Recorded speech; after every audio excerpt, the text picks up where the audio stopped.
Railway safety কমিশনারের ছাড়পত্র এসে গিয়েছে। খুব শীঘ্রই এই রুট চালু হতে চলেছে। তো কবে চালু হবে এই রুট এবং হাওড়া ময়দান থেকে সেক্টর 5 পর্যন্ত ভাড়াই বা কত হবে, এই বিষয়ে সম্পূর্ণ তথ্য জানতে দেখতে থাকুন ভিডিওটি। ছোট্ট একটি ভিডিও, আমি পরীক্ষা চাই আমার চ্যানেলে আপনাদের সবাইকে স্বাগত জানাই। শুধু একটি রিকোয়েস্ট, ভিডিওটি দেখুন এবং সবশেষে প্লিজ একটি লাইক করে দেবেন, কারণ আপনার একটি লাইক আমার জন্য খুবই গুরুত্বপূর্ণ।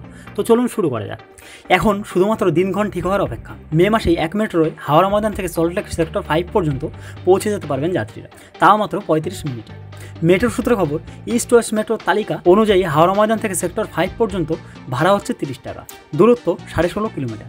এই রুটে প্রথম 2 কিমির ভাড়া 5 টাকা, এরপর যথাক্রমে 2 থেকে 5 কিমিতে ভাড়া 10 টাকা এবং 5 থেকে 10 কিমি 20 টাকা এবং 10 থেকে 20 কিলোমিটার পর্যন্ত ভাড়া 30 টাকা ধার্য করা হয়েছে। অর্থাৎ 16.5 কিলোমিটার যেতে গেলে 30 টাকা ভাড়া দিতে হবে। মেট্রোর আধিকারিকরা জানাচ্ছেন, হাওড়া ময়দান থেকে এসপ্ল্যানেড ও শিয়ালদহ থেকে সল্টলেক সেক্টর 5 পর্যন্ত এতদিন মেট্রো ছুটেছে, কিন্তু এই দুই অংশ জুড়ে গেলে এক ধাক্কা যাত্রীর সংখ্যা অনেকটাই বেড়ে যাবে বলেই মনে করা হচ্ছে।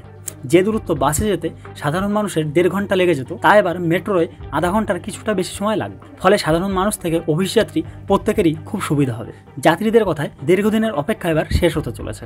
জুড়ে যাবে পূর্ব পশ্চিম। এত কম সময়ে হাওড়া থেকে সল্টলেক চলে যাওয়া গেলে সবচেয়ে উপকৃত হবেন জেলার মানুষজন। যারা লোকাল ট্রেনে চড়ে এসে এতদিন বাস ধরতেন, তারাই এবার মেট্রো ধরবেন। শুধু তাই নয়, মেট্রো চড়ে হাওড়া থেকে শিয়ালদহ খুব অল্প সময়ে যাতায়াত করা যাবে। মেট্রোর তরফে জানানো হয়েছে, অফিসিয়ালি সিআরএস এর ছাড়পত্র এসে গিয়েছে। সামান্য কিছু পর্যবেক্ষণের কথা জানানো হয়েছে, সেগুলো ঠিক করতে বেশি দিন সময় লাগবে না। এবার প্রধানমন্ত্রী নরেন্দ্র মোদী যদি এই অংশে উদ্বোধন করেন, সেই ক্ষেত্রে তার কবে সময় হবে সেই দিনের জন্য অপেক্ষা করতে হবে। না হলে মে মাসের মাঝামাঝি এই রুটে মেট্রো ছোটা শুরু করে দেবে। এই রুটে যাত্রী এক ধাক্কায় অনেকটা বাড়বে।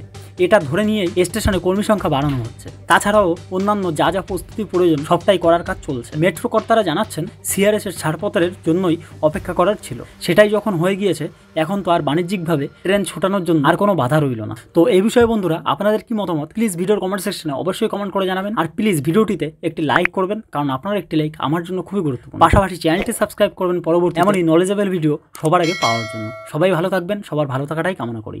Thank you so much. জয় হিন্দ, বন্দে মাতরম।